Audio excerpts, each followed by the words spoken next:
Et si les robots pouvaient rêver? C'est une question qui a l'air de sortir tout droit d'un film de science-fiction, je sais. Et pourtant, aujourd'hui, elle est au cœur d'une révolution technologique bien réelle. Alors attention, on ne parle pas de rêves comme les nôtres, hein. Pas des rêves de chair et de sang remplis de souvenirs ou d'émotions. Non, non, on parle plutôt d'une nouvelle forme d'imagination. Une imagination, si on veut, qui serait tissée de lumière et de données. C'est ça qui permet aux machines d'apprendre d'une façon complètement inédite.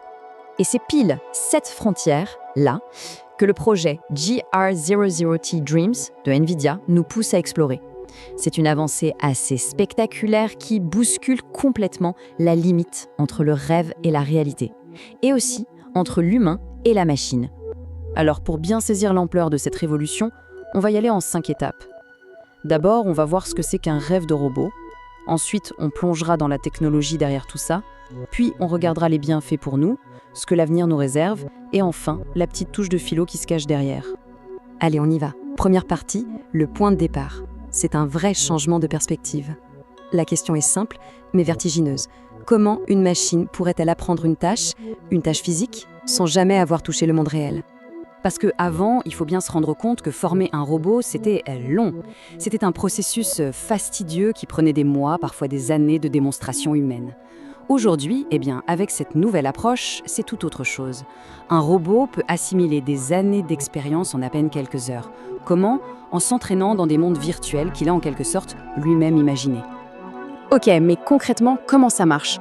On va se pencher sur la technologie qui est au cœur de ces rêves mécaniques pour vraiment comprendre le mécanisme. Le secret, en fait, ça tient en 2 mots, données synthétiques. Qu'est-ce que c'est ? Ce sont des données créées de toutes pièces par une IA. Imaginez des millions de gestes, d'objets, d'interactions. Tout ça est généré dans des simulations pour entraîner le robot. C'est en quelque sorte la matière première de ces rêves. Et ce processus, qui a un petit côté magique, il a un nom, DreamGene. Ça se passe en 4 grandes étapes. D'abord, on part de données qu'on a déjà. Puis l'IA s'en sert pour générer des vidéos, des sortes de petits films de scénarios possibles. Ensuite, elle analyse ces vidéos et elle en extrait les actions qui sont vraiment pertinentes. Et à la fin, avec tout ça, elle crée ce qu'on appelle des trajectoires neuronales. En gros, des plans d'action hyper optimisés pour entraîner le robot. C'est fou, c'est littéralement une machine qui apprend en imaginant. Et bien sûr, la question c'est, est-ce que ça marche ? Et la réponse est oui. Les résultats sont là. Quand on compare avec les méthodes classiques, cette approche donne une amélioration des performances de 40% en moyenne sur des tâches complexes. 40%. C'est un bond de géant en termes d'efficacité. Et pour vraiment se rendre compte de l'échelle, il faut regarder les chiffres. Tenez-vous bien, en seulement 11 heures de calcul, le système génère l'équivalent de 6500 heures de démonstration humaine.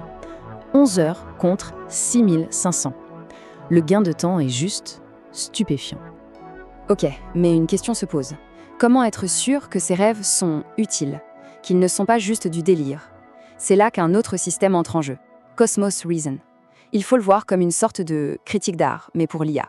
Son job, c'est d'analyser tous les scénarios générés, de jeter tout ce qui est incohérent ou physiquement impossible pour ne garder que les rêves les plus crédibles, les plus réalistes pour l'entraînement. C'est vraiment la qualité qui prime. Bon, maintenant qu'on a vu la mécanique, prenons un peu de hauteur. Essayons de comprendre pourquoi ce saut technologique, c'est aussi un vrai tournant pour nous tous, pour la société. Parce qu'au-delà de la vitesse pure, il y a autre chose. C'est aussi une petite révolution écologique et éthique. Pensez-y, en apprenant dans le virtuel, on a beaucoup moins besoin de prototypes physiques, donc moins de gaspillage de matériaux. Et puis, peut-être encore plus important, on crée un environnement d'apprentissage bien plus sûr. Fini les risques pour les chercheurs qui manipulent les machines. Et surtout, ça dessine une vision du futur qui est basée sur la collaboration. On ne parle plus de machines qui vont nous remplacer, non. On parle de machines qui apprennent à anticiper nos gestes, à comprendre nos intentions, pour devenir, à terme, de vrais partenaires au quotidien. Alors, vers quoi on se dirige avec tout ça ? C'est le moment de regarder l'avenir de ce que NVIDIA appelle l'IA physique. L'IA physique, qu'est-ce que c'est ? L'idée, c'est d'avoir une intelligence qui n'est plus prisonnière d'un écran ou d'un serveur. Une IA qui peut percevoir, comprendre et surtout agir directement dans notre monde, le monde physique. C'est vraiment le pont qui se crée entre la simulation, le rêve et l'action concrète.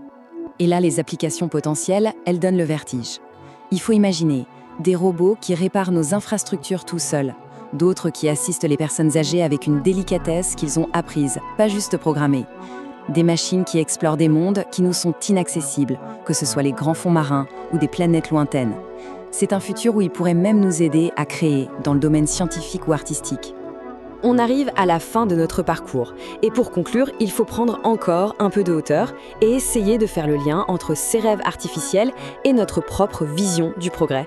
Ce qu'il faut retenir, c'est que GR00 Dreams, ce n'est pas juste une prouesse technique, c'est bien plus que ça. C'est une métaphore vraiment puissante. Si les machines peuvent maintenant imaginer pour mieux comprendre le monde réel, eh bien ça nous force, nous, à repenser ce qu'est l'imagination.